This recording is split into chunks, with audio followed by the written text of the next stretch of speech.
This is a Glassbox Media podcast.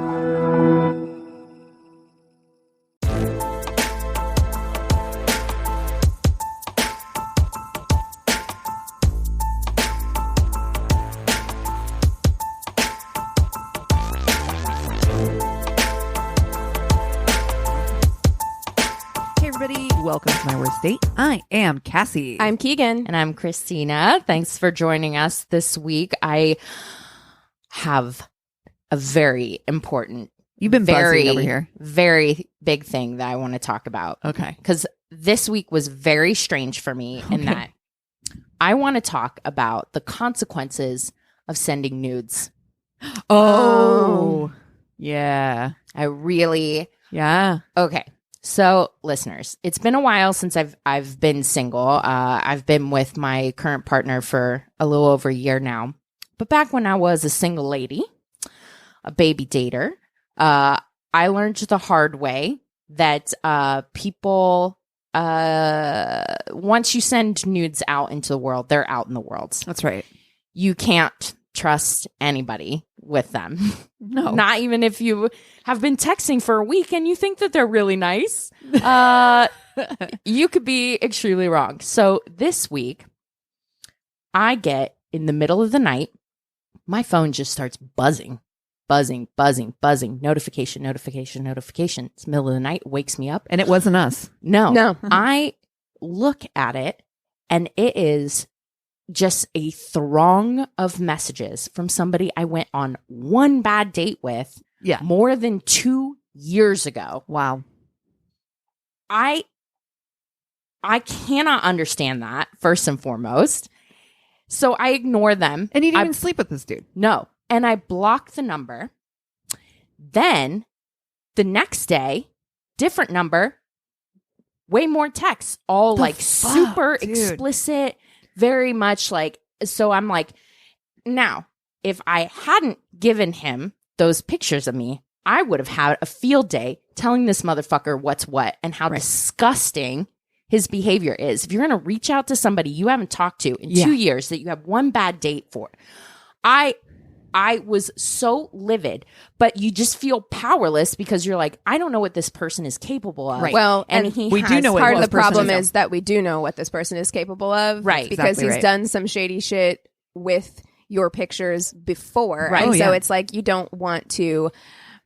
Also, there's something really wrong with this person. Like, I really feel that way. So it's like, man, what do you do? Because you don't want to agitate a ticking time bomb. Right. You know, like. Yeah, it's really what I wanted to do was start it off, and this is kind of a serious conversation, but I really want to caution people against sending nudes of themselves, even when your head's not in it or whatever. It's just like it takes so much power away from you, and I just felt so powerless this week and so under attack. Yeah. And What triggered those memories, right? Yeah. Because you remember what happened. And so for our listeners, just a little backstory on this.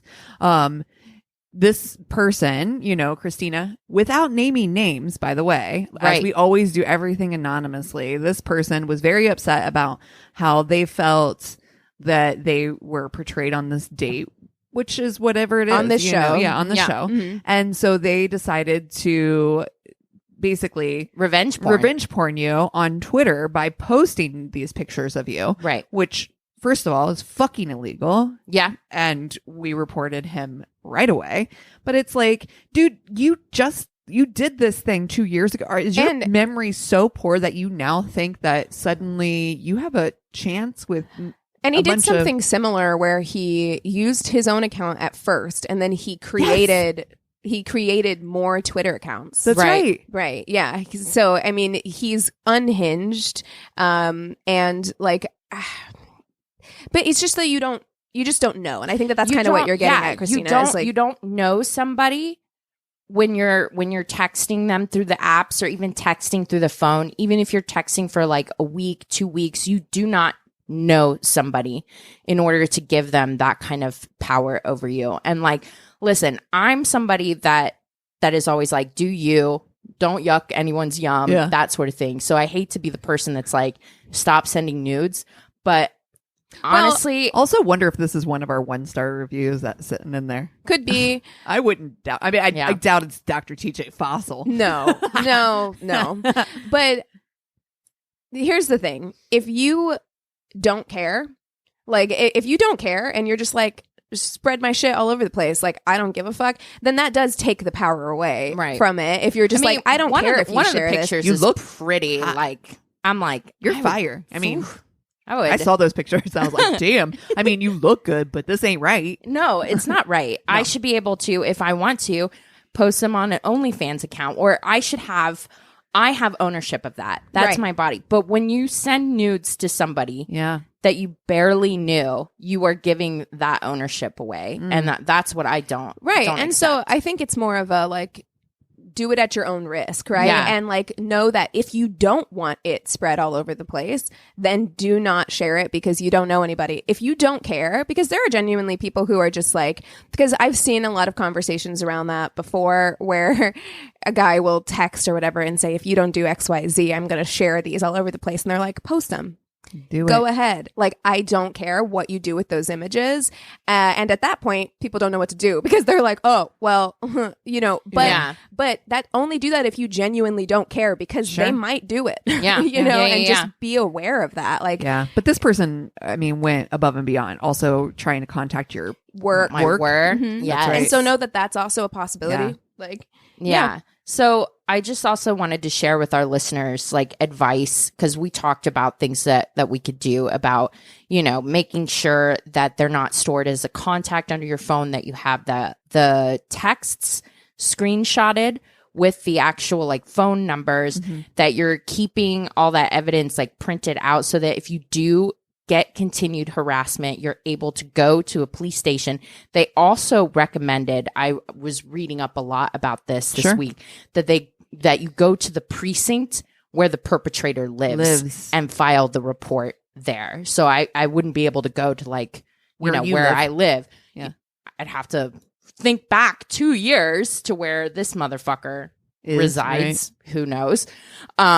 Find that precinct, and then you're supposed to report it there. But that's what everybody says to do. But yeah. So I do think that that's really important. Like, if you have him saved in your phone as like asshole, remove that. I did that once for somebody who kept contacting me. Remove that so that his actual phone number, or their actual phone number, shows up, right? So that you can prove like it's this number that was linked to this person in some way, and not just like. That could be anyone. Sure, it says Chad, but because it could be anybody. It's hard enough to get people police to pay or anybody to pay attention to this, or believe you, or take it seriously. A lot of people like downplay like how it feels, like that sickening drop that I had in my stomach when I saw who it was. Yeah, and also the very explicit, very disrespectful, intense texts. Wow, were just left me feeling like hot and sick and violated. Yeah. It's just like, and like shaky and scared. Like, what is this person capable of? If more than 2 years have gone by and this is happening, like it's scary. Yeah, and it's very sucks. Scary. It's wild, dude. It's so wild, and it sucks that it's even a thing. But then also to have to.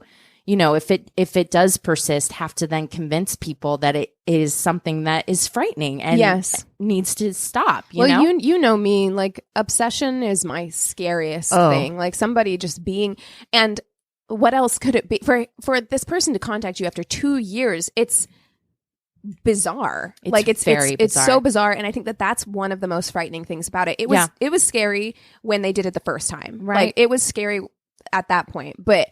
Now it's almost scarier because it's been so long. And like you think, okay, time's going to pass. He's going to move on to the next whatever. But for them to circle back like that is really scary. It's a different layer. It really does put like a whole different layer. Yeah.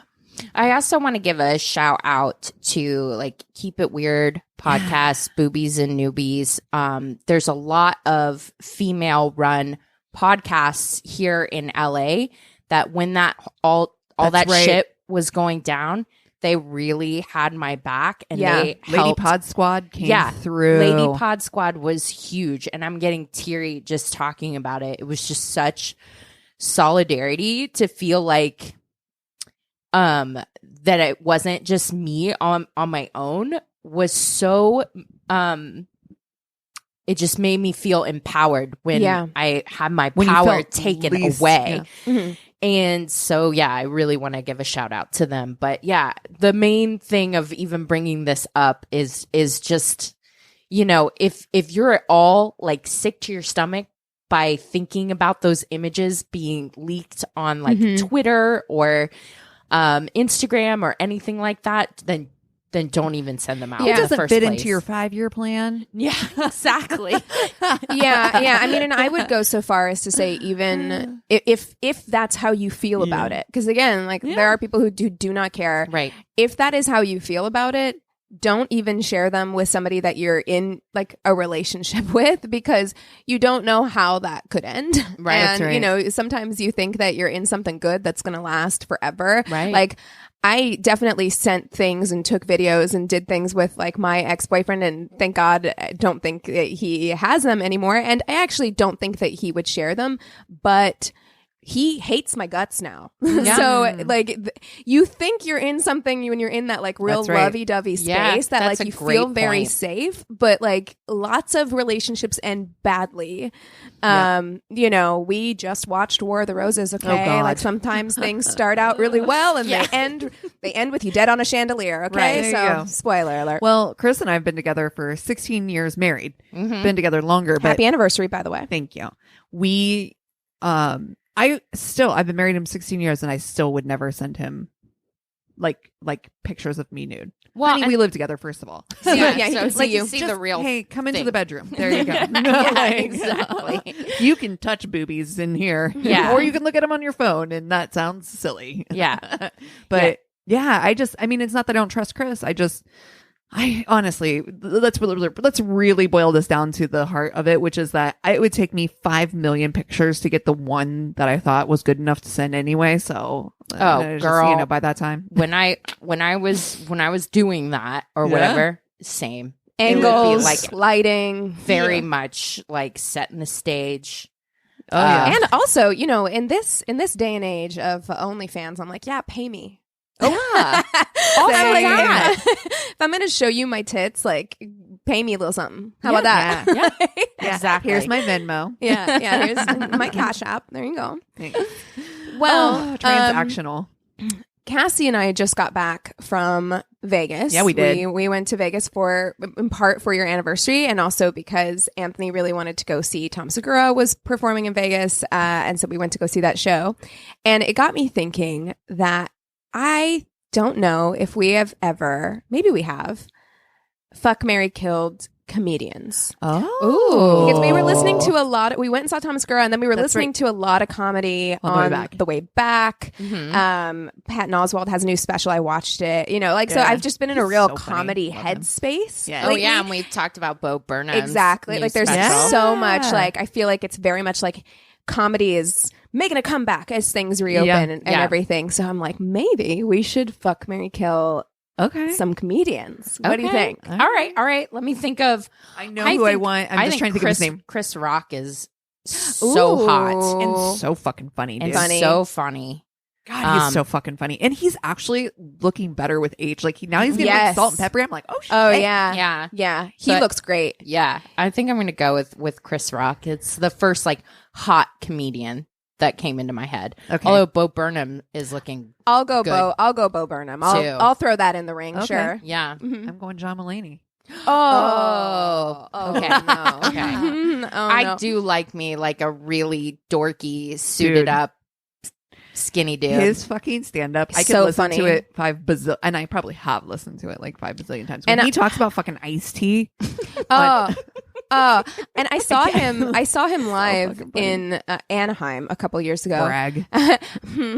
And he's so funny in Yeah. real life. Like I was like crying, and I was legitimately worried. Like it sounds like I'm being hyperbolic. I'm not. I couldn't breathe. Like it got to this point where I was laughing so hard where I'm like, what am I going to do if I can't catch my breath in the next like 5 seconds because I'm running out of air? And like, she just passes out. Yeah. I think stand-up comedy, I am so in awe of people that have the bravery to stand up there by themselves. Yes. And to make somebody laugh is a really fucking difficult thing. And I just, so anybody that has the bravery to just get up there and do that, kudos and to recover you. if you bomb. Like that's always what I think of is like, I'm like, man, the high of having a really good night must be incredible, but the low of bombing completely I think I'd be like, okay, well, I'm done, gonna hang out my hat now, you know. Now I was in a sketch comedy troupe in my 20s, and sometimes, and maybe that's because it's like you're up there with other people, but we had a sketch and they're scripted. They're scripted. Well, so is a stand-up act. Well, but, sure. We had a sketch one time that we all thought was hilarious that bombed every night. Was it Team Time? It was. That was my fucking favorite sketch. Audience ever. hated it. How? We loved it. It was the best. And somehow... That was the best fucking skit you guys ever... I think about it all the fucking time. Somehow the jokes not landing made it even more funnier. Enjoyable. When it's like... Okay, Taint. Shut up, Taint. I wonder if they think it's funny when like... I think it really depends on the person, because for me... like how's your anxiety doing, right? Right. Yeah. Like, where are you at anxiety wise? Like when we were watching that Friends reunion and Chandler was saying how like if he told a joke and the audience didn't laugh, it like destroyed him. Like for his the whole anxiety, night, you know, it destroyed him completely.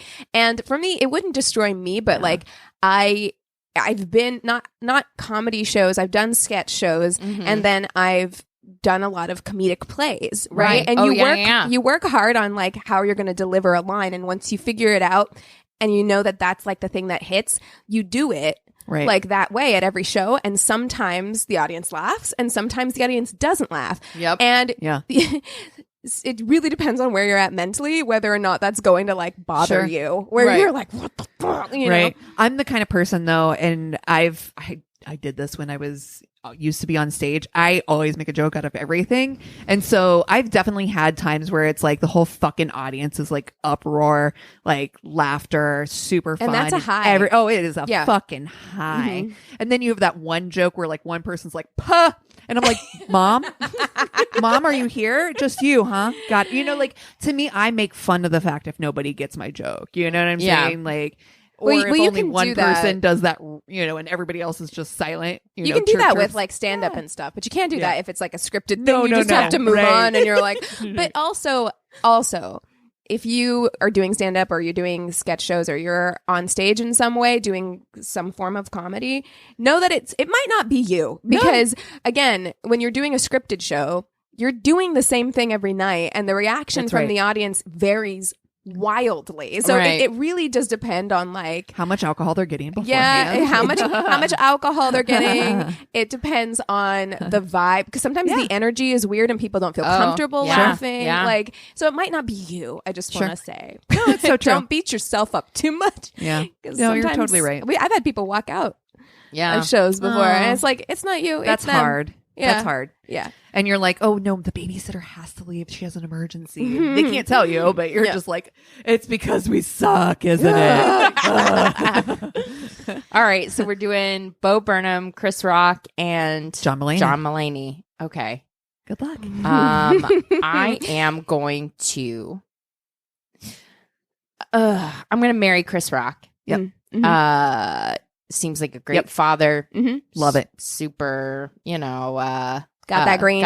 Secured that bag. Yes, he has. And he's fucking funny. He's really funny. In a relatable way. He's laid back and stuff now. I could feel like I could talk to him. He's so intelligent. Yeah. I mean, all three of these guys are really, really smart. But yeah, I'm going to marry Chris Rock. Yep. This is hard. It's hard. I know Bo Burnham has talked openly about struggling with massive anxiety. Yeah. And John Mulaney has talked openly about struggling with addiction. Yeah.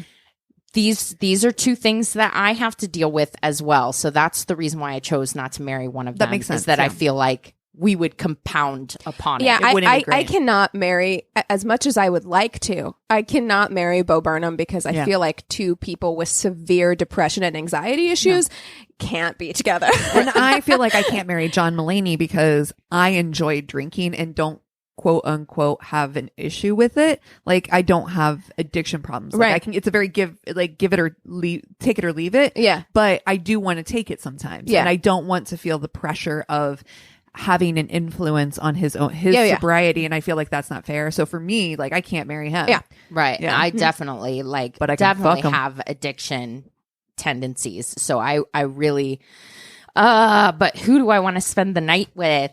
Who do I want to spend the night with? I had to go with Bo Burnham. Damn. Okay. Yeah. I'm going to do the exact same thing. I had to go He's with gonna Bo be too Burnham. nervous to not disappoint you. Oh, I feel like Bo Burnham would be an incredible lover. I actually Yeah. think so too. And that's why I can't, because you said the word lover and that grosses me out. I want a good fucker, not a lover. I think he would give you what you need. He seems very capable of like reading the situation. He's cheeky, he's funny, he's spontaneous. Like just seems he's not really- afraid to look like really but will silly. he break out too. in song? Dude, his You- songs are there's- catchy. You know what? and I amazing. don't know if I'd have a problem with it. During to be sex, honest. there's a risk. Also, I finally met somebody. Like we could also spend a lot of the night talking trash on Bezos. Oh, Yeah. yes. Here's how I feel about this.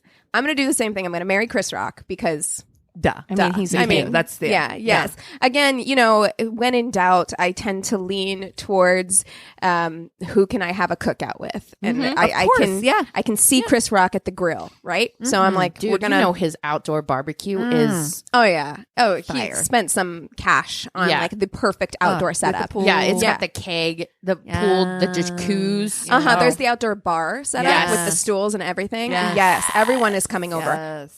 Everyone, Yes. because he also knows Everyone. everyone because he's Yes. been in the industry for Yes. a million years. Oh, so the we're friend gonna have group so would much fun. benefit immensely from yeah. one of us being married oh to Chris please, Rock. Yeah. yes. I'm sorry. I mean, I think I'd have to tell Anthony, like, look, I have to take And one I for think the he would- team. I think that he would be okay with it, honestly. Yeah, I I'd be feel like, look- I feel like Tony would be very upset. I think Yeah. he'd be like, oh, I'm really heartbroken. But at the same time, he'd be like, but Be like, I get it. understand. I get it because like this is You an had to do opportunity it. for us all. Yes. All right. And Yeah. like sometimes somebody has to fall on their sword. And Yeah. if it's me, it's me. Okay. Yeah. So And I think in this group, it would be you, if I'm going to be honest. I mean, I think if Chris Rock was like, fuck, marry, kill, my worst date, he's going to marry Keegan as well. did I ever tell you? Yes, we should start reaching out to the fuck Mary kids and be like, you know what? Reciprocity. We're fair game too. So Did I tell you about this? Is taking a detour before I go into talking about Bo Burnham. But did I ever tell you and or the podcast about how like I could have shot my shot with Shaq? No. Well, okay, wait. I think that it's important that people understand that Keegan is 5'4". if that. Really, I'm I'm like like- we're like- 5'3 3/4. There you go. Like Yeah. I'm pretty short. And Shaq is tiny. massive. over 7 feet Oh yeah. tall. Oh yes, I know because so when I was in film school, this is hilarious as well. How cool was this thigh that you met with your eyes? So when I was in film school, I was shooting something on the Universal backlot, and Shaq at this time had decided that he wanted to go to school to learn how. He wanted to take the director course to learn how to be a Amazing. director. Amazing. I support that Right? 100. So he was on the lot at the same time as me. So we were on like adjoining lots or whatever. And so he went up to one of the guys in my class and was talking about me. And was just like, shit. was like, like that. If you want to get with anyone, you should get with like that girl or like whatever. And so whatever. Then later on, I was at school doing something. His like assistant Oh my god! came up to me and said, Shaq has requested to have you in his final film, like the film that he wants to make. Oh my God. I couldn't do it because it was the same night No. as my final showcase for school, like my final like showcase. So I couldn't do it. I had to turn it down. Oh, Fuck school. damn. And then he ended up dating a girl who looked quite a lot like me and was like my same height. So he has a type, I think. Oh shit! I have two things to say about this story. Number one, if Shaq was a director, I absolutely have to see the films that Shaq has directed. I could have been in one immediately, if not sooner. Number two, the thing that comes to mind is I was just thinking through, if you're 7 foot whatever for Shaq and you're 5'3", I don't think you would have to even squat to give a blowjob. No. Well, at the time as well, though, I'm fairly certain that you were eye level with peen. I mean, it might have been a little like leaning down because at the time my boyfriend was 6'7". Like I was dating a guy who was really tall at the time, so I can tell you from experience, it's not quite eye level. Although Shaq is a bit taller than that, right? Yeah. He is like another like 3 or 4 inches on Wow. that. Yeah, he is massive in Right, real life. yeah. Like when you're like he's fucking damn. huge, dude. He would break. You literally, I'm actually concerned. I'm glad that it didn't work out. I was concerned about his because I don't know that you'd be alive today. I'll show you a picture of his girlfriend, or I don't know if they're still together, but the girlfriend that he had shortly after that.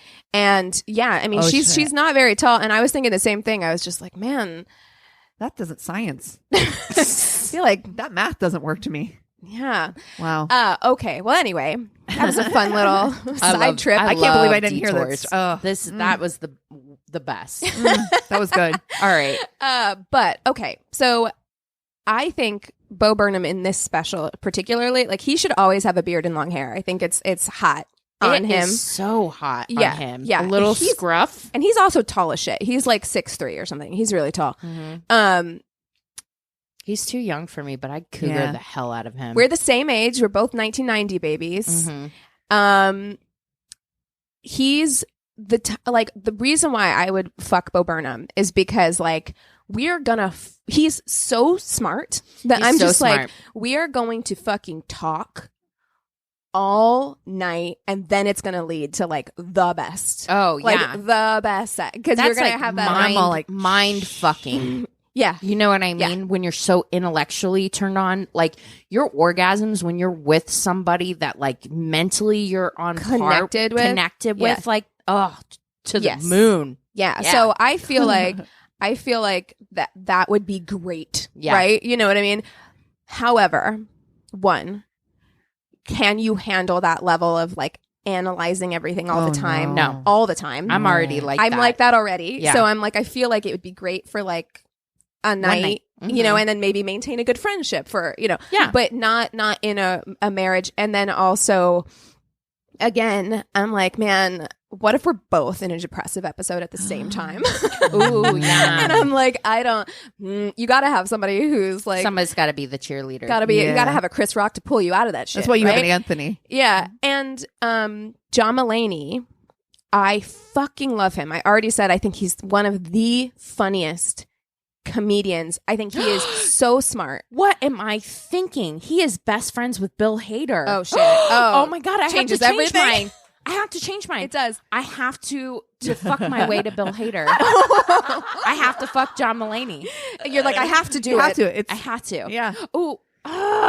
That's so hard. Oh yeah. It is hard. because then will Bill Hader want to fuck me if I fucked his friend? I don't know. And you know what though? I bet This you is Bo impossible. Guys Burnham don't could care about introduce that you as much as to women Bill do. Hader as well. He knows everybody. Yeah, and I feel like okay. he'd be like, you know what? You were a good lay. I'm gonna like introduce you to my good friend Bill. Yeah. Yeah. Have you met Bill Hader? Have you met my friend Bill? But Guys don't care about that as much as we do. I think women think about that way fucking more. I don't know. Yeah, I mean, I would tend to agree. Like, it's probably more that way, but I don't know entirely. Yeah, but male listeners, let us know. Like, would you do hook you care? up with or date your Chris has friend's talked to me one about night this. stand? I mean, because I've never fucked any of his friends, but if it's he a was one like- night stand, I feel like that's not the same as like someone you were in a relationship That's with. right. That's Oh, right. okay. That's right. Yeah. Yeah. Yeah. But like I said, I think that John Mulaney is so fucking funny. I actually think he's very attractive too. Like I think that, and I think he's very smart. This is nothing about like. It's just a hard choice. It's just a hard choice. I feel like you're really like you're like John. No, it's not yeah, me. it's Or not you, it's me. Yeah, I'm yeah, sorry. 100%. Look, Like, really if letting him down if I soft. meet you in person, I will deny this entire conversation ever took place. But You're like, this is not Keegan. yeah, I don't know who that person was. It's a don't know deep her. fake that used my voice.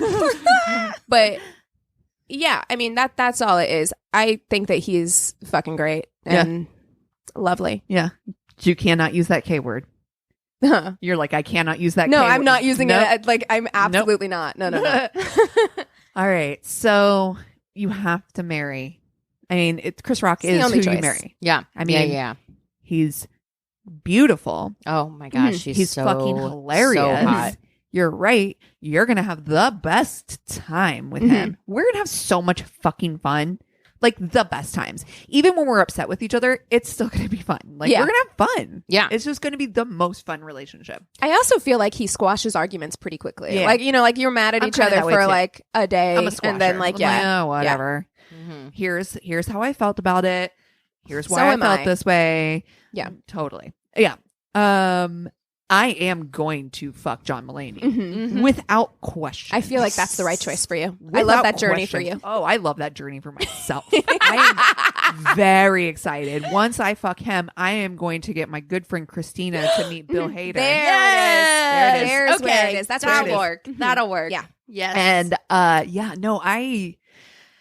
John Mulaney is to me very fucking sexy. He's hot. Yeah. Like I'm gonna say it. It's gonna be a hot take in this crowd, but Bo Burnham does not hold a candle to that. No, I get that. For Yeah. me. I understand it's that, too. It's a different type. It's a different you know? type. Yeah. Yeah, but and John Mulaney, like, no argument for me. I Yeah. think John Mulaney is hot. I love a Yeah. man in a suit. Oof. Me too. I also love somebody who, like myself, likes to hide their pain with comedy, and I feel like very relatable with that. Yeah, Like, you guys I- would form a deep friendship. Yeah. Oh, Yeah. All we would do would be text each other jokes about how miserable our life is, but also make it hilarious. Yes. Yeah. Oh God, yes. Yeah. Oh, I love this. I love this for me. Yeah.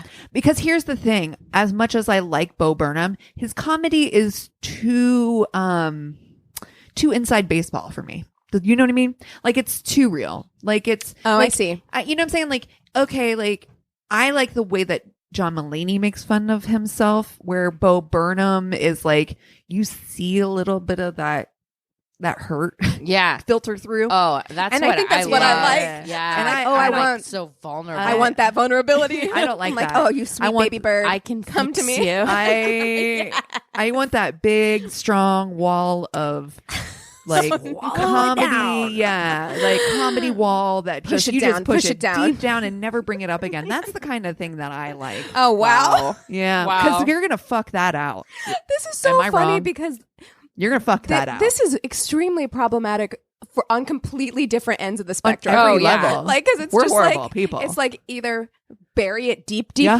down, and then it'll all manifest in some weird way later. Yeah. Or the like, I can fix you vulnerability. Yeah. Like it's Oof. neither is a good No, option. that's I'm, why we're not marrying I'm him. proud okay? of us for not not marrying marrying. them. Yeah. Yeah. I am too. Real growth. It only took Yeah. like 3 years. We've guys. got real growth, guys. Good I like job. this. Good job. Oh, You guys take 5. Come back with stories. Let's do that. Yeah. And we're back. All right. I'm going to kick us off with a story that I got on Reddit. I met someone on Match roughly 20 years ago, and we had an absolutely adorable, lively email exchange for several weeks. I was traveling for work, and he was taking his comps for his PhD, so we couldn't meet sooner. After dozens of emails that I looked forward to immensely. God, I fucking... Oh my God. Yeah. That is some like Jane Austen shit though. Yeah. Because that's modern day letters. My dearest Caroline. Yes. Yeah. Yeah. And we don't do that anymore now. It's all like No. short form text Yeah. and things like that. But like, imagine, you've got mail. Checking your email. Mhm. Okay.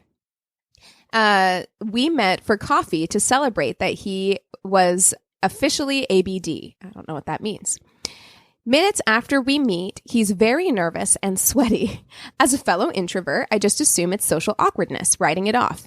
I give him some cheesy card from Hallmark, congratulating Aw. him on getting through his comps. At this point, his behavior gets increasingly more jumpy, like the card upset him.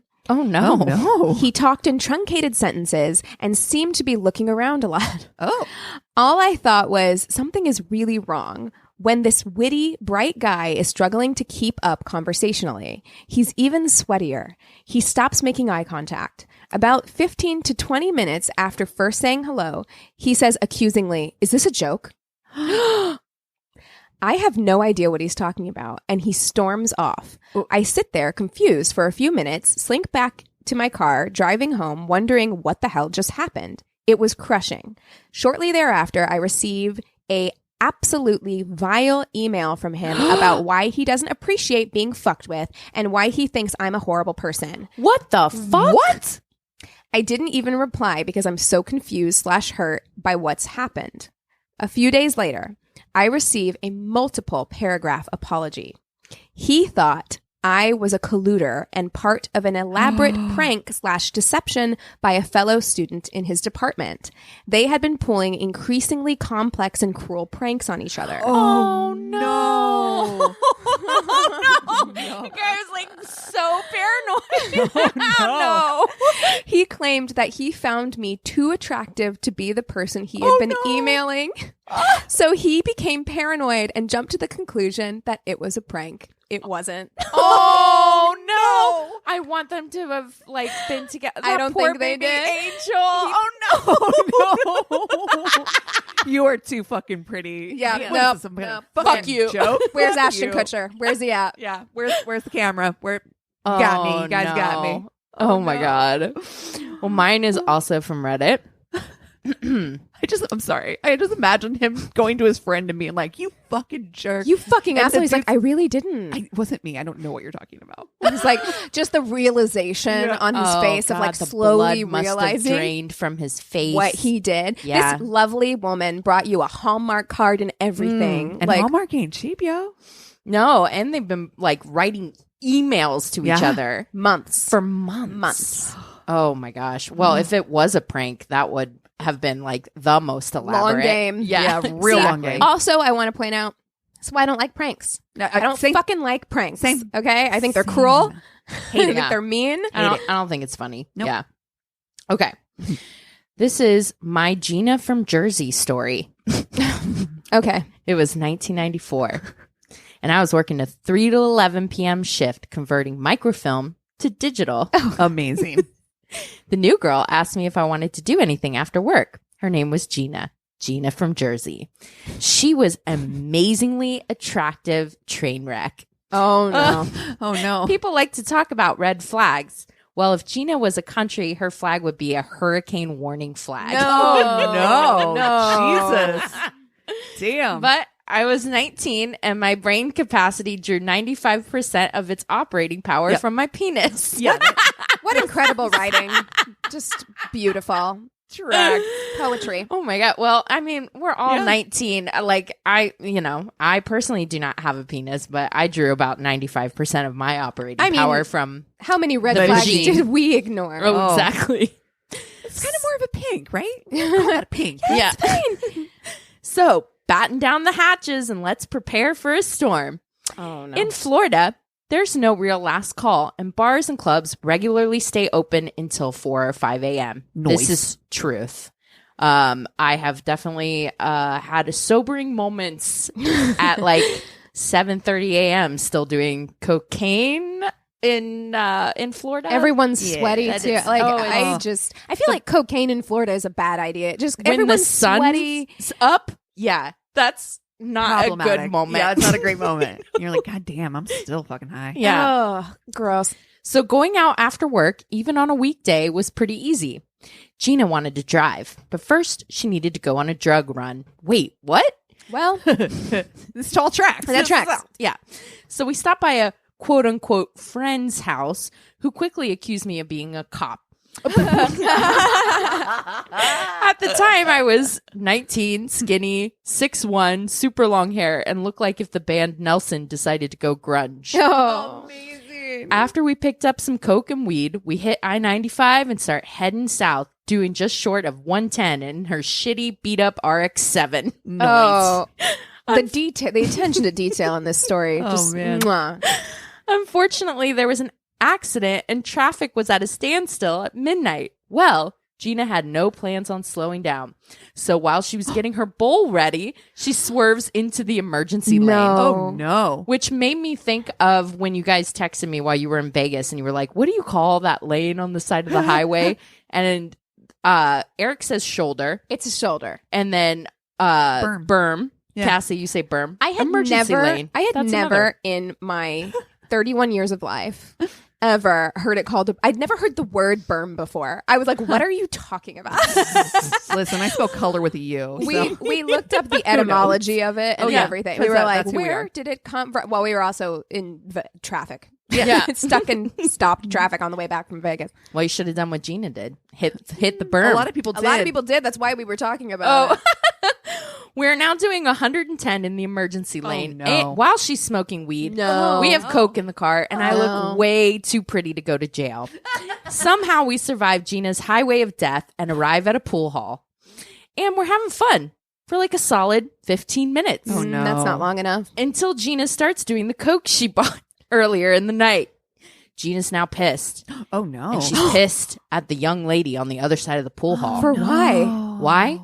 I have no goddamn idea other than what was told to me, which was that skanky ass bitch needs her saggy tits ripped off. Oh, damn. oh my God. Cocaine. You've That's done a too first much date when that's quote that stays with you, especially when it's screened. Do some people get like rageful on Coke? I guess so. Maybe, yeah. If yeah. you've done coke for a long time and like regular use, I've seen coke rages. Oh. Real bad. Damn. I don't like that. Gina was about 5'10" and looked like a model. A strung out model, but hey, that was the look at the That's time. a lot of It's models. true. Yeah. 90s.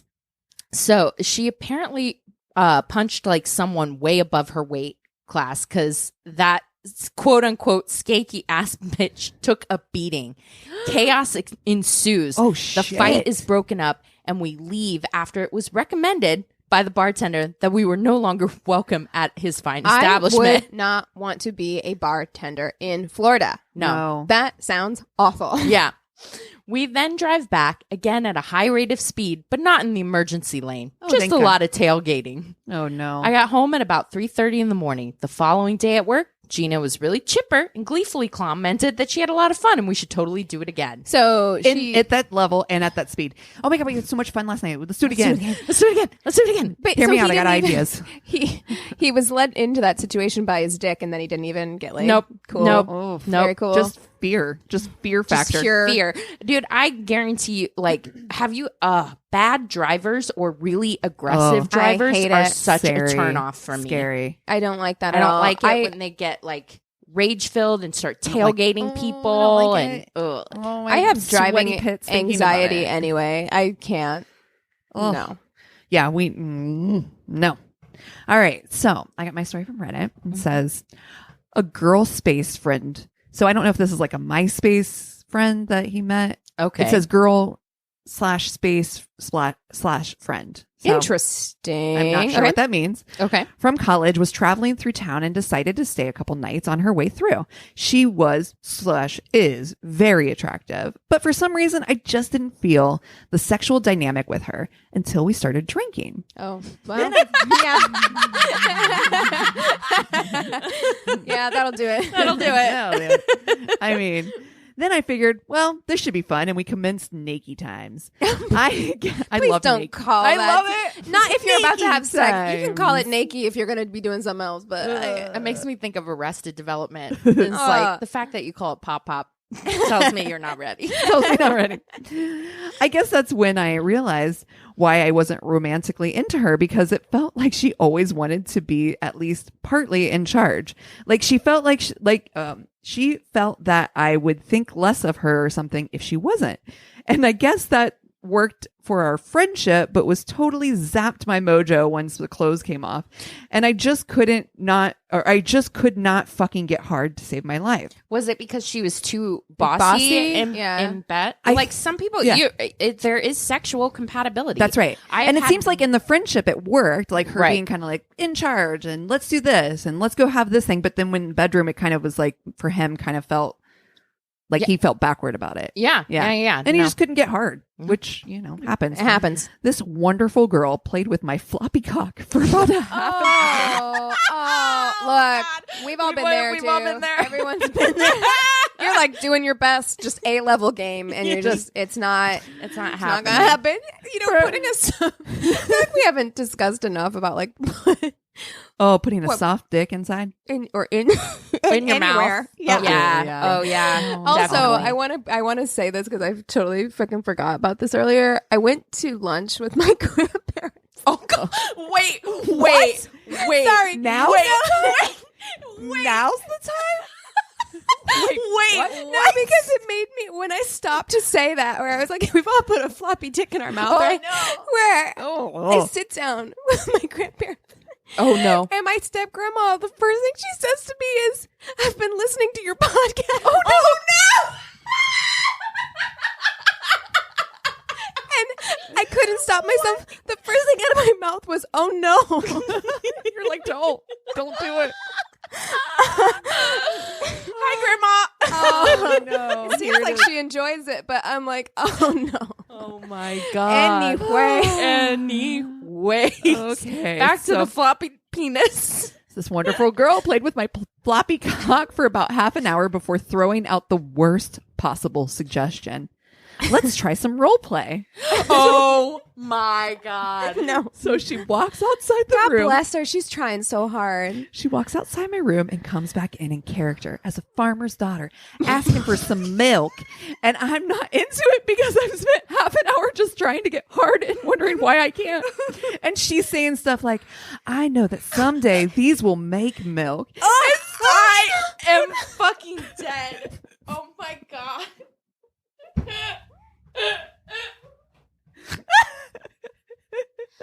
No. I cannot wait to tell Eric about this story. So you're like milking him like it's like a cow's no, udder. no, Disgusting. I know. She's talking about herself. She says, I know that some days these will make milk. And Oh. touched her beautiful breast. No, that's not good either. And I just couldn't fucking do it. It was the worst. And I think back sometimes and wish that I'd just straight up just taken her and thrown her onto the mattress and been more forceful while checking in to make sure that she was giving consent, of course. Because I think that's what we both wanted. But we were both too shy to make it happen. Oh, Angel. My God. I am like hot right now. That was so funny. Also brave. I mean, Can just you imagine coming in with no, that? Like, no. well, hi. I'm the farmer's daughter. Absolutely. Have you guys done role play before? Not like that. Usually, No. I do love to talk dirty. I like dirty talk. I've Yeah. never really done like role play though. No, I couldn't. my head would be like, "Are you?" I would struggle to keep a straight face, I think, Yes. for some stuff. No, I don't think I could do. I really. I'm a naughty schoolgirl. Because that's the thing. I don't think that I can suspend my. I'm just No. like I just feel awkward. It's weird. about role playing. I mean, it's great And for some also- people. Some people Right. love it, but And then also, it's like, wait, are you? Is this the only way this works? Because you're thinking I'm somebody else, and then you Right. get into your head about that shit, and Yeah. then you know, Yeah. oh, God. No, big fan of the dirty talk, but yeah, I know playing someday these- farmer's daughters not and, on my list. And also, I feel like that's kind of like a specific thing that people would like to my initial thought would not be to be like, someday my boobies will make milk. Like, I'm like, that might be someone's thing. Not to Yeah. shame it. I'm just No, saying listen, it's a bold thing. definitely somebody's thing. It's a bold thing to come out the gate with, is all I'm saying. If you don't know, if you're not sure. Right. He's like, I cannot. No. Hi, Grandma. What if I? Oh my God! Please What if do I not title- do it, Christina? Don't do it. Yes, I saw it. do it. I saw it come across Do your face it. where you were like, I think I'm gonna do it. Yeah, you should. Please don't do it. Hello, Grandma.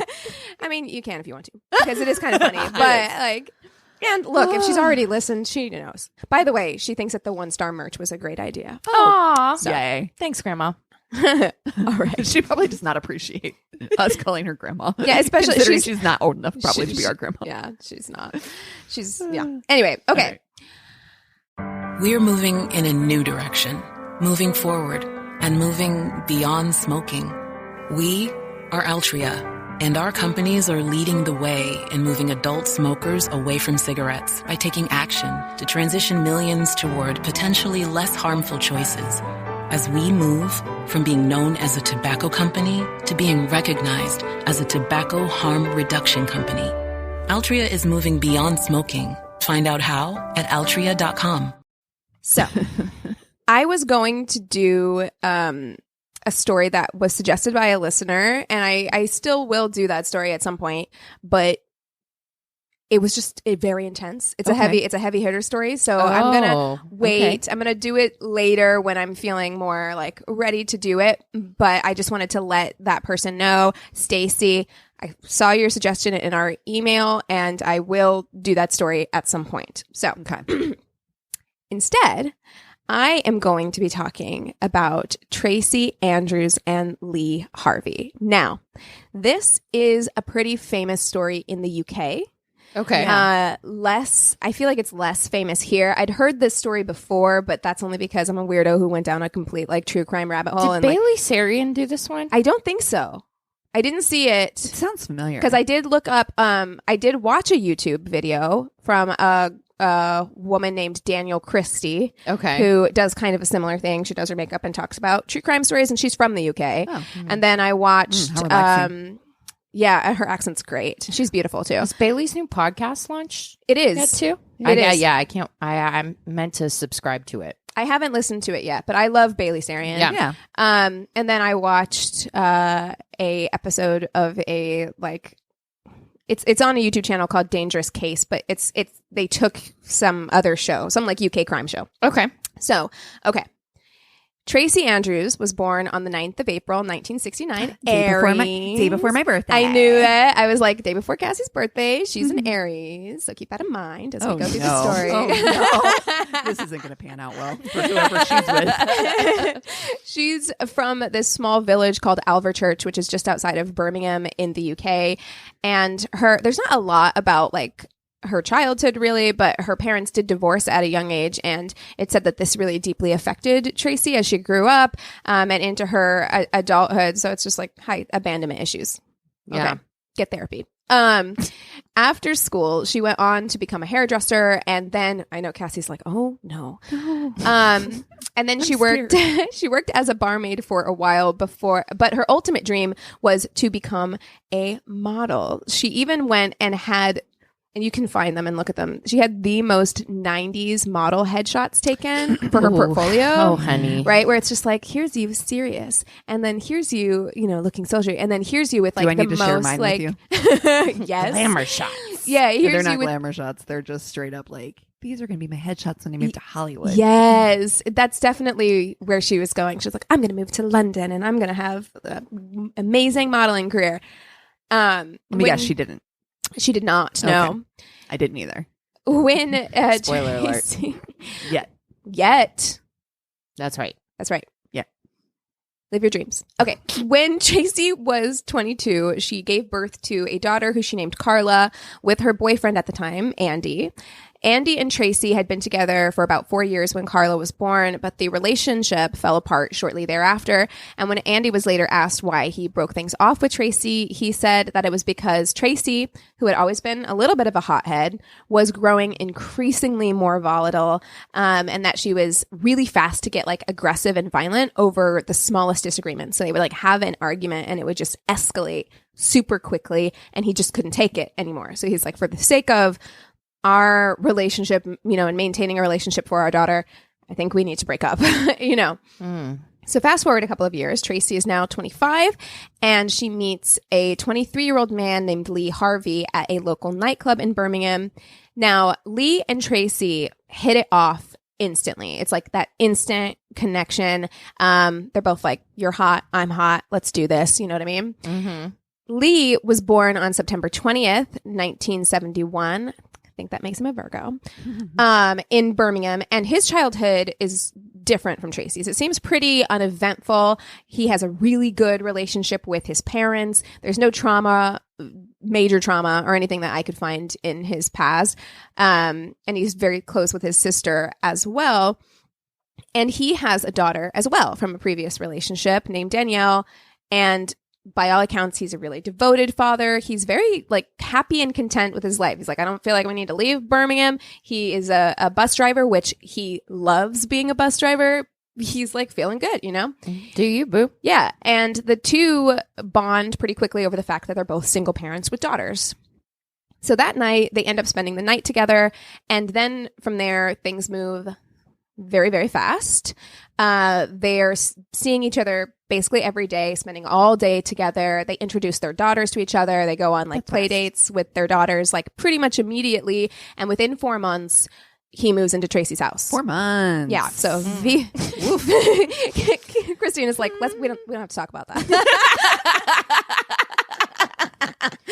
4 months with kids is a lot different than 4 months with single. You're just by yourself. You know, And- that's a big difference. And Lee is 23, which I feel like that's a moving in, that's fast. Okay, now that I think about it, Chris probably moved in probably within that timeline too. What's wrong with both of you? I know. And look at me giving all that 40-year-old side eye. Yeah, to tisk. Yeah. I am no better. However, okay, when Lee introduced Tracie to his parents, they disliked her right away. Like instantly, they were like, which that could be anything. Like some parents can't be pleased, right? Like, Right. But they told Lee that they thought that she was arrogant and full of herself and controlling, and they just didn't think that this relationship was going to last. She sounds like an Aries. So they were like, don't. As an Aries, I say this. They were like, don't, dive in all the way. Now, as we often see in cases like this, they loved hard and they fought hard. And basically from the jump, the two fought constantly. They were always fighting. They would fight about anything. They would fight about everything. But one main source of their arguments was Lee's relationship with anyone he dated previously. Like any ex would set Tracie off. But specifically, his relationship with his daughter's mother, Anita. So there had been nothing romantic going on between Lee and Anita, but they are mature adults who had an agreement to remain civil and do their best to co-parent for the sake of their daughter. Right. And Tracie did not like that. She thought Lee and Anita were too close, and she wanted Lee to essentially break off contact with, which he couldn't do. Is impossible. They're Yeah. co-parenting. Yeah, for obvious reasons. And You knew that going in. Right. Yeah. And a lot of people note the fact that Tracie was basically really insecure. Like that's really what it is. Like all this bravado and arrogance and stuff. Like it's just masking a lot of insecurity, which, And her abandonment issues. Yeah, which is leading to a lot of jealousy. Even though Lee thought the request to cut off his relationship with Anita was ridiculous, at the same time, he didn't like the fact that Tracie still was like hanging out with Andy, the father of her child, and he would constantly accuse Tracie of still having feelings for Andy, and so this would just cause more and more fights. So just an immature relationship, like not a lot of trust in this relationship anyway. And while many of the fights that the couple would get into had to do with their relationships and exes, they also fought about the fact that Lee's family did not like Tracie. It caused a lot of tension in their relationship because they were kind of giving Tracie the cold shoulder. They were just waiting for the relationship to burn itself out, basically, which doesn't feel good. Yeah, also, but you can still be nice to somebody during that, you know. Yeah. I mean, I don't know how they reacted to this. I don't know if they were outwardly mean or if they were just kind of like cold, you know? Yeah.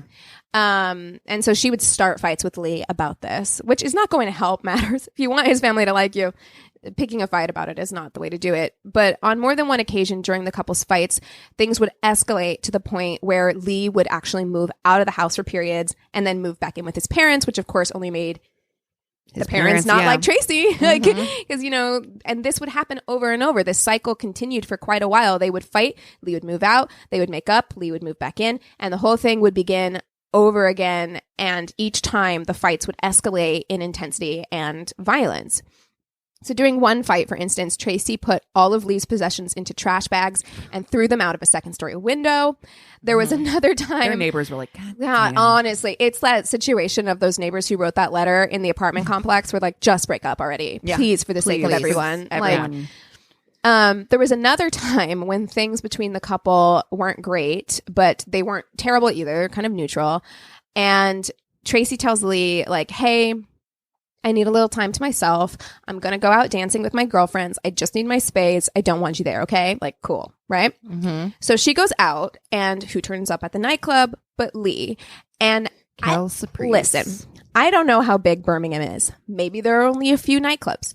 Maybe he showed up at the same nightclub on accident. Did you say Birmingham? Birmingham? Yeah, it's pretty big. It's a decent sized city. Yeah. Okay. Well, in that case, I don't know. But oh wait, where was I? Okay. Seems like he was targeting a specific location. It would seem that way. Yeah. I mean, I just didn't want to jump to assumptions, sure. Maybe they frequent the same handful of places and he just showed up somewhere.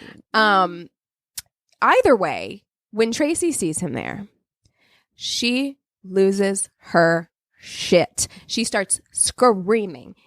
We're in public. We're in a nightclub. She is screaming at him. All I can think about is how fucking awkward it is for all of the friends who are just like, meanwhile, I'm like, like twerking over and I'm like, what's going on? Yeah. But she gets so mad. I'm going to go ahead and trigger warning this. But you know what? I had to hear it, so you do too.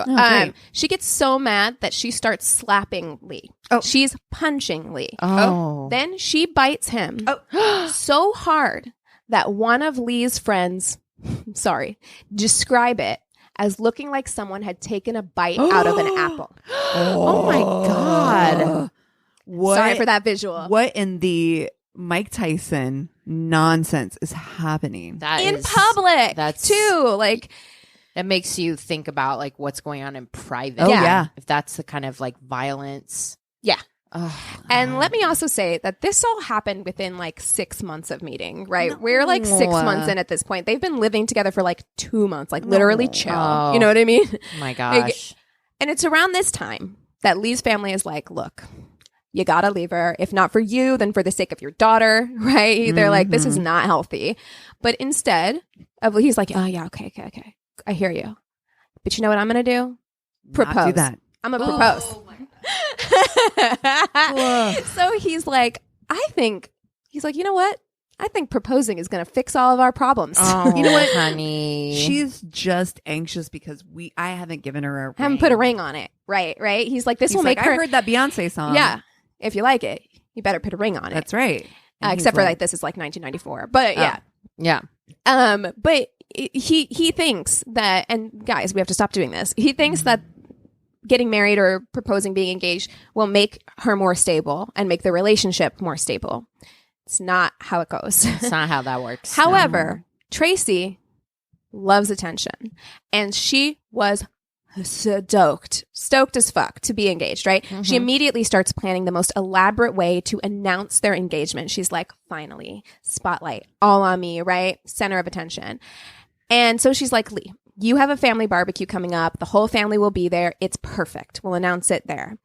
So, oh no, like that's not going to go the way that you think it's going to go, honey. No. They freaking hate you. Yeah, this isn't going to be. Yeah. So they get to the barbecue. Mm-hmm. They're a little late. I like to imagine it was for dramatic effect, right? Yes. Mm-hmm. Yeah. Fashionably late. She came in all white. So Tracie is all jazzed the fuck up, right? They're prepping to make the big announcement. When Lee's sister gets everyone's attention, ding, ding, ding, gets up on a table and announces that she's engaged. Oh, shit. Imagine. Oh, imagine. Shit. Imagine. Oh, so shit. Tracie goes ballistic, right? Like she goes ballistic. You can't take attention from somebody like this. No. How dare you? Oh, so she starts yelling. She's going off on the whole fucking family at this point. No. She's saying that everybody plotted this, that they planned to take away from her shine, right? Behind her back, et cetera, which no one knew they were engaged. No. So like, how would they have done that? Oh no. But she doesn't care, right? She's furious. I feel this insecurity deep down. Yes. I feel triggered. We're gonna put a trigger warning for Aries at the beginning of the story. Go back in and edit it in. So, she's absolutely furious, and then she becomes more furious. And I didn't quite understand this part, but Lee's sister, and this is sometime later, it's not the same night as the barbecue, I don't think, but Lee's sister suggests having Tracie's daughter Carla in the wedding. I don't know why, like, without having Tracie in the wedding, it's kind of weird to be like, your daughter should be in the wedding, but maybe she was trying to include her. Maybe they had a good relationship with the daughter. I don't know. But Tracie does not like this, right? Oh. It pushes her over the edge, and she's like, actually, Carla won't be coming to your wedding.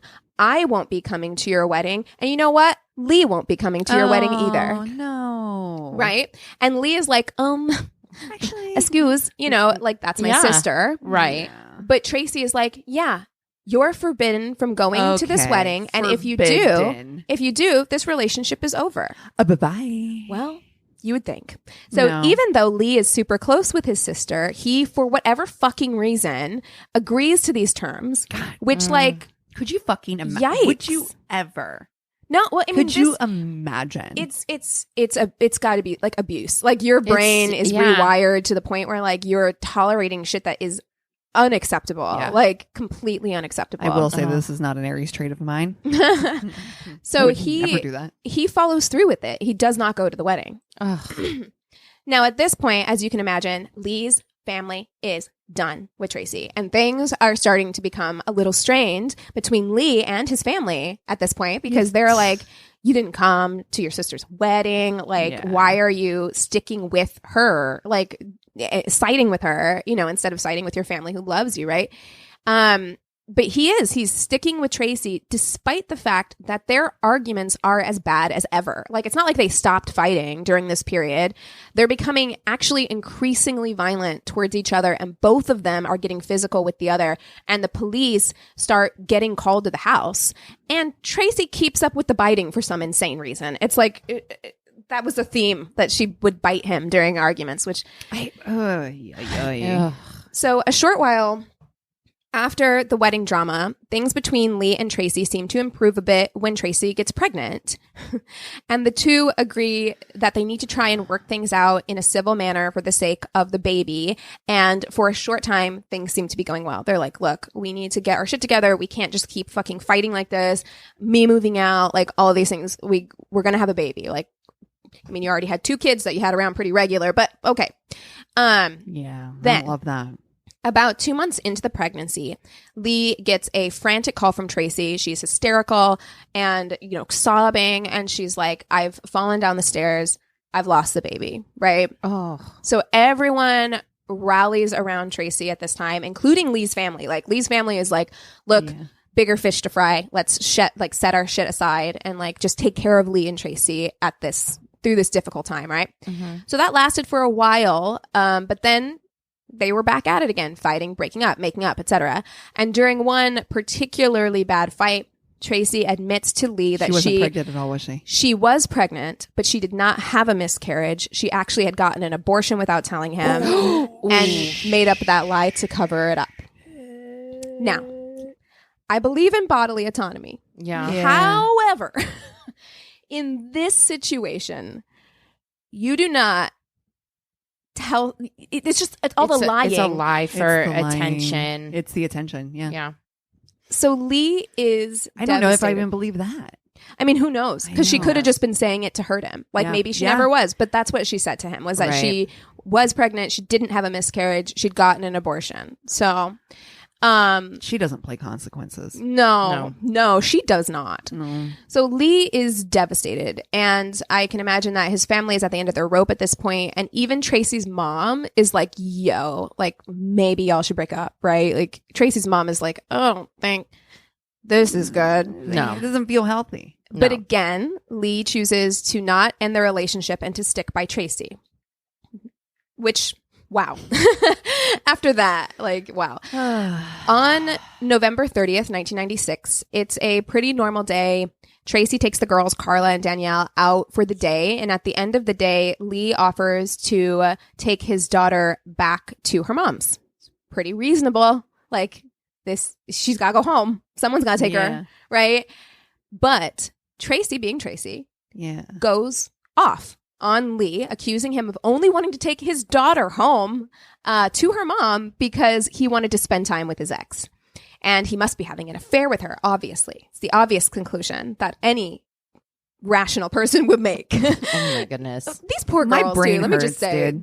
these daughters, like, The mental gymnastics here. imagine this being just like, Danielle's telling Carla, like, well, Tracie's going off on my dad again because I need to go home. Like, what a fucking weird fucking thing. These poor children. Yeah.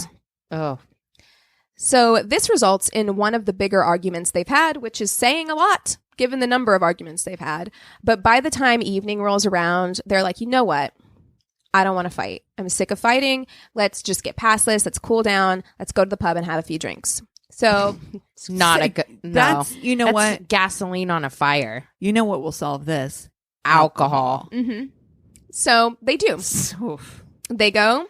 They have a few drinks. It seems pretty uneventful, though the couple does seem to be a little snippy with each other. But, you know, the people at this pub have seen them go off. So they're like, this is nothing. Like, they're kind of being a little, like, cold and short or whatever, but it doesn't seem that bad. But they go to leave around 9:45 or so. And they go home along their usual route of windy back country roads. And Tracie's house is only about a 10-minute drive from the pub, so it shouldn't take them long to get home. But after an hour, around 10:45, a couple who live in a home kind of along one of those back roads, they hear a woman just screaming outside. So they go to check it out.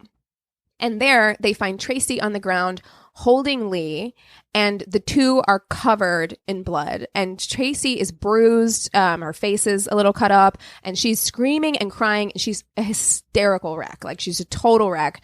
And she's shouting at them to call an ambulance. And when the ambulance and police arrive to the scene shortly thereafter, they pronounce Lee dead. And Tracie, upon hearing the news, when they tell her, you know, like, Lee's dead, she freaks out. She's crying. She's shaking, and everybody is like, yeah, this tracks. This looks like a person who's just lost their fiance, right? Mm-hmm. Lee had suffered 42 stab wounds. Oh. The majority were to his neck, back, and chest, with the fatal wound being a neck wound that had severed an artery. Not only were these knife wounds, they were clearly done by what would appear to be a very small blade, which seemed unusual, right? Yeah. Because of the cuts and bruises that Tracie had received, she was taken to the hospital and examined, but her wounds were largely superficial. She had to have a few stitches on her face, but mostly, like, nothing too wild. Side note, there are lots of pictures of her during this time. I don't mean to laugh, because she is all bruised up. Like, you know, there's tons of pictures you can find of her at this time, but I just gotta say, don't trust anybody with eyebrows this thin. Her eyebrows look like, I mean, it's plucked like to death. It's like if you, they're her eyebrows, because I can see eyebrow hairs, but it looks like that 1930s just shaving them off and using a pencil. Yeah. To give just you the that line. Just the line. That's how thin they are. And I'm like, woof. You know what I mean? Okay. Anyway. We won't be watching her tutorials. Yeah, that's a vibe. Oh.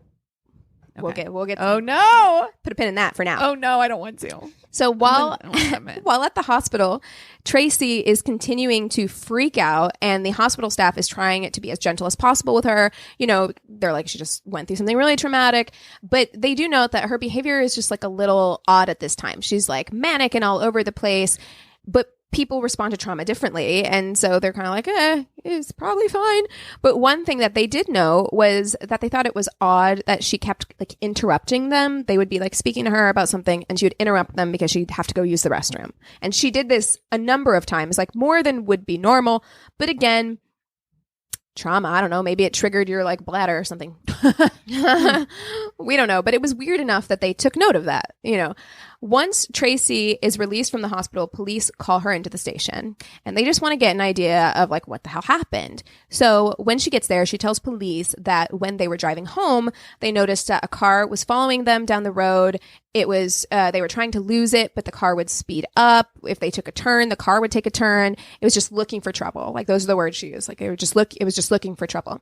So the car is getting more and more obnoxious. It's honking its horn. It's flashing its lights. And Tracie says that Lee is getting agitated. He's getting like more and more pissed off. And he decides, you know what? I'm going to pull this car over and I'm going to confront that driver. So the car that was following them also pulls over. And both Lee and the driver of the car get out, and they're going at it. They're yelling. They're arguing. But eventually it dies down. Lee goes to get back into his car, but when he does, the passenger of the car that had been following them gets out and just starts attacking Lee. And Tracie says that she got out of the car to help, but the passenger called her a slut and punched her in the face, which is how she got the cuts and bruises on her face. By the time Tracie recovers from the punch, the passenger has gotten back in the car and they've taken off. And when she makes it over to Lee, she sees that he's been stabbed multiple times. So when police ask for a description of the man, Tracie says it was, quote, a fat man with staring eyes. Okay. Descriptive. V descriptive. She also describes the car as a dark colored Ford Sierra, and police took note of this because when they questioned her at the scene about the car, she said she could not remember any details at all, and she was being pretty specific, with the make and model of the car. But again, could be a trauma response. Like maybe her memory is coming right back now. Yeah. So at this point, they've taken Tracie's clothes for evidence, and they're like, hey, what about all this blood on your clothes? And she's like, it must have happened when I was holding him. I don't know, And they're like, it looks a little splattery, blood splattery to me. Yeah. I literally wrote blood splattery. I was like, it looks a little blood splattery, meaning that it doesn't look like how it would. It was a spray if it had pooled, right? Yeah. Where if you like pull somebody into you, it's going to pool in an area, and that's not what it looked like. And you can see pictures of her sweater, and it does. It looks like a Jackson Pollock situation. Oh, so sorry. Yeah. No. Sorry. At this point, they've taken Tracie's clothes. Oh, wait, I said that already. So the police are starting to get suspicious. And on top of that, Lee's family show up to talk to the police. And they're like, she did it. They're like, I'm telling you, she did it. Lee wouldn't pull over to confront a stranger. It's not like him at all. And Tracie has been very violent before. And so cops are like, cool. We're just going to dog ear that shit for now. Yeah. Put pin that. Yep. And the cops know something is off, but they decide, all right, we're going to go with Tracie's story for now. And so they decide to hold a press conference to try and find the driver and the passenger of this Ford Sierra. Mm-hmm. We're going to play along with your little game. Right. Mm-hmm. So they asked Tracie to do the press conference. They're like, we want you to get on. And at she's first, like, attention. Well, exactly. At first, she's like, no, thank you. And then they're like, it'll be on TV. And she's like, fuck it, I'm in. And you can watch this press conference. Oh, no. She is giving this conference and things are going along and she's telling the story the way that she told it to the police. But then she takes a left turn. She looks directly into the camera and starts speaking directly to the driver of the car, saying stuff like, nobody blames you. It's not your fault. Just come forward. You won't get into any trouble, etc. And the police are like, excuse? They're like, that's not how this works. Yeah. They're like, first of all, yes, the driver would definitely be in trouble. Yeah. Like he's an accessory to murder at this point. And secondly, like, what the fuck are you doing? Like, you're going completely off script. Like, what are you doing? Listen, wild card. Yeah. Her acting also not good. It's not good. And Lee's parents are there and she's telling the driver, she's saying, you've ruined my life. You've ruined his parents' lives. And they pan over to the parents. And when they pan to the mom, her face is totally like, this bitch. Like, is she giving her like Michelle Obama inauguration face? Oh, yeah. Which is my favorite, this bitch face of all time. 100%.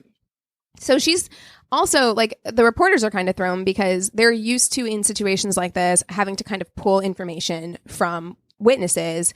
And not Tracie. Tracie, it seems very confident. She seems very like in control. They're not having to prompt her to answer questions or anything. And she can't seem to stop talking, which is weird. Like, that's not how it usually goes. So she rambles on for a while. And when she's done, one of the journalists start to ask questions. He raises his hand and he's like, hey, so your timeline doesn't make any sense. Right? He's like, your timeline is wonky. Right? And Tracie is saying that because she's saying that they were driving home when this attack happened. Home is only 10 minutes away. So what happened for an hour? For an hour. Like, what happened in that hour? Like, you're saying that the attack was a matter of minutes. So what's all this missing time, right? Tracie freezes. She has no idea how to answer. It almost feels like she had rehearsed the rest of this and she really didn't expect anybody to question her about anything. So now she's real, like, weird and fidgety and like just sketchy, right? And distraught. She acts like she's like too distraught to answer the question, right? And so police end the press conference. And after this, Tracie attempts suicide by overdose. She writes a suicide letter to her daughter, basically saying that she couldn't live without Lee, which as a child, like, yeah, okay. Fuck you, how Mom. fucking piss. Fuck you, Mom. That kind of trauma, like, I'm sorry, I'm your kid and I'm not enough of a reason To say, sorry, like, no, furious. Yeah. So she's like, I can't live without Lee. And so she took a handful of pills, but she was found and rushed to the hospital where her stomach was pumped. So she survived.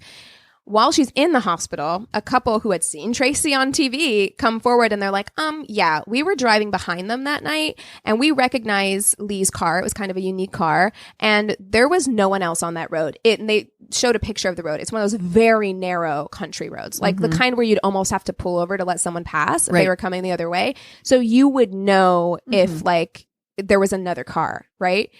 And they also said that they'd seen Lee and Tracie having some kind of argument and that Lee was driving erratically, like, you know, like he was having an argument while he was driving. And then another witness came forward and said, yeah, I heard two people arguing around the time of the attack, but it was definitely two people and it was definitely a man and a woman. It wasn't, there weren't like a bunch of different voices. It wasn't like men shouting at each other. So at this point, the evidence is stacking up against Tracie. So on September 7th, which is like 9 months later, but okay. She's still in the hospital. They go and arrest her for the murder of Lee. So she's released on bail and allowed to go home, but the media loses their fucking minds. Now, tabloids everywhere are bad, but the press in the UK, lost their shit because also this woman had gone on TV, right? So everyone saw it too. Everyone knew who she was. She'd gone on TV. She told this elaborate story. And so then to find out that like she'd been arrested, people went insane.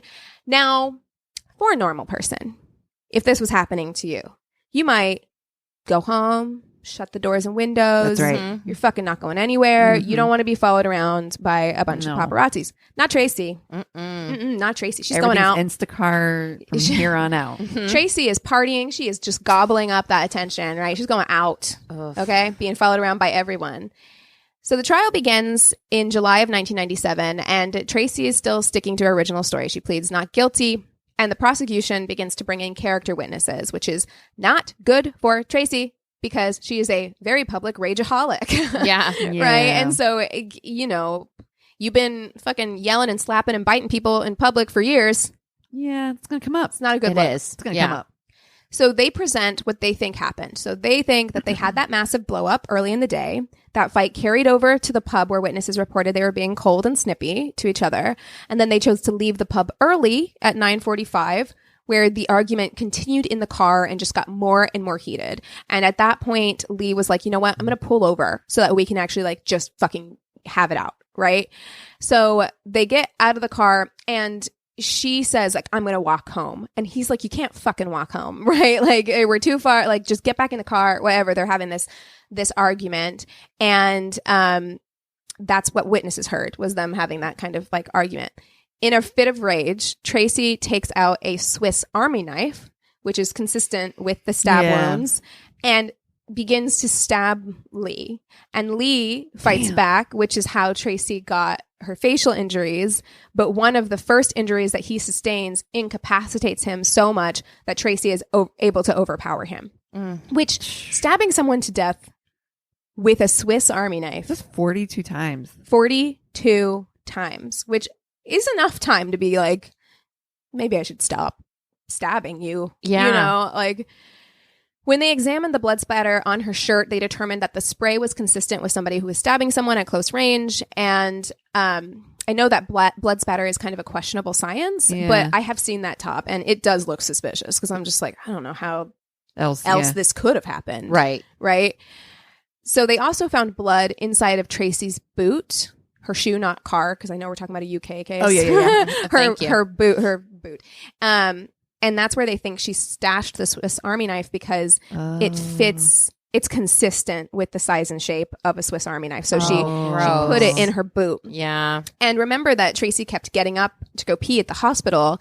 Detectives believe that Tracie was looking for a way to dispose of the knife in one of the hospital's hazard waste bins or maybe she kept going to the bathroom because she was trying to flush it down and making sure that it was staying down, right? She disposed of the weapon at the hospital is what they're assuming.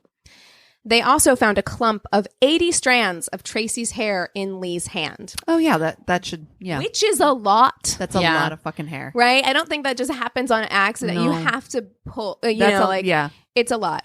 Yeah. So even for my shetty, yeah. Me too. It does not take long for the jury to convict Tracie, and she receives a life sentence, though this is the UK, so it's different than here. So the judge gives her a minimum sentence of 14 years. She has to serve 14. I don't know their rules, but Tracie tries to appeal her conviction because she said that there's no way that she got a fair trial because of all the media attention that she was seeking out. Right, yeah. But when that fails, she changes her story. She admits to the murder. She says, yes, I killed Lee, but she says that she was acting in self-defense, that Lee was abusing her in that moment. And that's offensive. And that's why she fuck stabbed you. him, right? Well, he fell into her knife 42 times. Right. Fuck I mean, you. and the thing is, like, they had a really volatile relationship. However, again, like the number of stab wounds. I'm sorry. And the fact that some of them were in his back. Okay. Which means that those were probably the first wounds. Yeah. You know what I mean? Yeah, it's just kind of unbelievable. So she continued to make headlines while in prison, most notably for getting cosmetic surgery to fix her protruding jaw, courtesy of the taxpayers provided by the NHS. Wait, In what? prison. What? Yes. What? You can get plastic surgery in prison? Now, my guess is she found somebody to say that there was some kind of medical reason that she needed it, and that's probably why, but it was, come on, it was cosmetic. Like, Wow. Yeah. Oh my God. She also had a lot of supporters on the outside because these people always fucking do. And so people were sending her donations, like from fans and stuff. And so she was buying, she was a shopaholic behind bars. Wait, what's for what? Like beauty products. But can she have them? Yeah, I guess so. Oh. Beauty products. And this is what made me laugh. But what you were saying earlier, she did become kind of like the jailhouse prison beauty guru, where she would give advice to the other prisoners about makeup and skincare and hair. What in the orange is new black? Exactly what I thought. Is going on Exactly. here. So Tracie was released from prison at the age of 42 in July of 2011. Wow. Hopefully with a truckload of anger management therapy under her belt. She Doubt it. was given a new identity and she dyed her hair dark. But again, any normal person is like, here's your second chance at life. You're given a new identity. You're dyeing your hair because she was blonde before. But if we know Tracie, it's that she won't stay away from the limelight for long. She's like, let me get that interview money. I haven't seen if she's done any interviews, but there, I mean, if you look for them, there's tons of pictures of her now, like just out. So the cameras continue to follow her around. She did get married, and on her bachelorette party, or hendu, as they call it, she was photographed dressed in a skimpy police officer costume. It was a costume party for her hendu, which is classy. Who's friends with her? I don't know. no. I don't fucking know. But also those images, and this was a detail that I learned when I was watching that Danielle, I said her name earlier, but that YouTube video that she was talking about how when those pictures were released of her at her bachelorette party, they were released on Father's Day. Ooh, Like a cover of tabloids. that's gross. Which, if I was Lee's daughter, like on Father's Day, you have to see this bitch. Like, Wow. Anyway, that's her story. I did see something about that, and I believe it was like a YouTube deep dive back in the day. But yeah, I remember seeing. You can't forget those eyebrows. Oh, the eyebrows, and like, you know, she's a whatever. But there's also a famous photo of her looking fucked up, because also, if we know anything about the tabloids, they're gonna find the most like wild looking picture of you, and that's the one that's famous of her, which I wonder if that just eats her up inside, that like she's famous, and that's the picture that everyone uses and spreads around, is just like her looking manic. Yeah. You know, like gosh. She's like, I can't. Wow, good one. Good one. Thanks. Oof. Well, what are we watching this week? Little palate cleanser. Anything? Well, Sorry. Go ahead. oh no, I just was going to say that I finally I went to the theater for the first time. Congrats. Very exciting. Thank you very much. And I went and saw In the Heights in theaters. Nice. Yeah. What'd you And, think? Oh, I loved it. First of all, it's like my show. I have like an In the Heights tattoo. It was huge at the time that it came out, especially For theater people. Yeah. well, not just for Well, yes, sure. yeah, for theater people, but specifically for theater people of color, it was massive because Yeah. it was just like we hadn't had that ever. Like Yeah. that was, I mean, that was something that was just like for people of color specifically. And then Hamilton did it again, of course, but like it was a big deal. And so that show means a lot to me. And I was able to see it for theater people. They do change some things. They change some plot lines and stuff like that. Uh-huh. But it wasn't bad enough that it like actively took me out of it or really bothered me or anything like that. And the choreography is mind blowing. Wow. They have an entire choreographed scene in a pool. It's fucking wild. Like it's so intense and very, very cool. I will say, and I told you guys this, people do not know how to act in public anymore. Oh, so yeah. just keep that in mind. People had their shoes off. People were fucking. No. Did I not tell you this? No. Christina. Okay. So we're sitting there. And there's a space, there's this empty seat next to me, and there's an empty seat on the other side of Anthony. And then on the other side of that empty seat by me, it's a couple.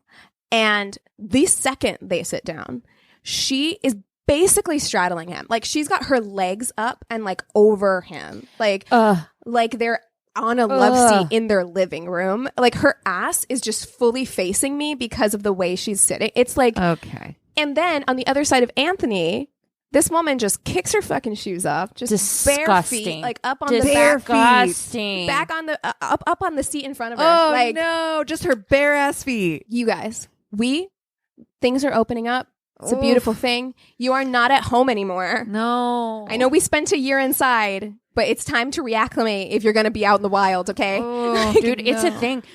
The last like month really here in LA, like I just got so used to like traffic being manageable and stuff. Yeah, it's just like people have forgotten how to drive. Oh yeah, And driving in LA before was already terrible. Yeah.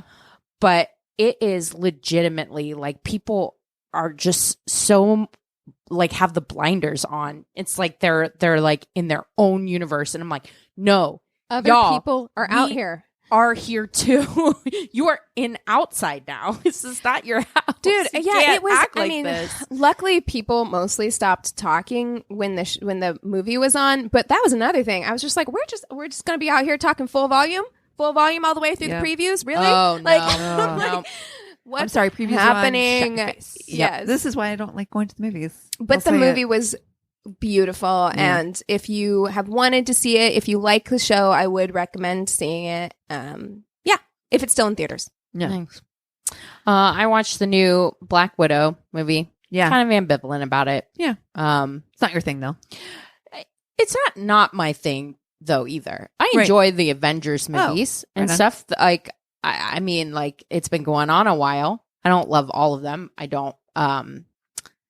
But for me, I just felt like this is the first female superhero that was introduced in the Marvel world. Well, besides Marvel Girl. No, In the movies, in the though. movies, Black Widow was the very first. Right, yeah. Yes. Okay. And I I feel thought you like meant the first like lead. Yeah. Okay. I feel like her movie should have happened a lot sooner. Everybody Yeah. would agree a with that. lot sooner Mhm. because it just feels irrelevant at Yeah. this point. And tokenized. I feel like they're just like, we're gonna throw you this bone because Yeah.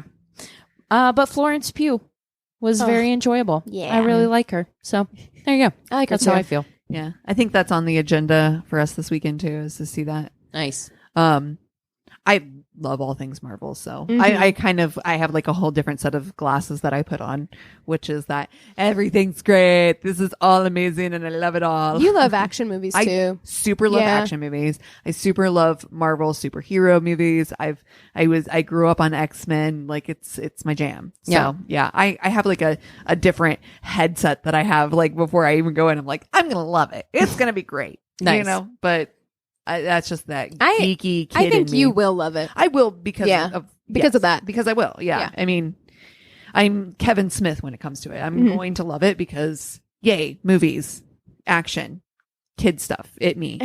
Yeah. But I did finish Bosch.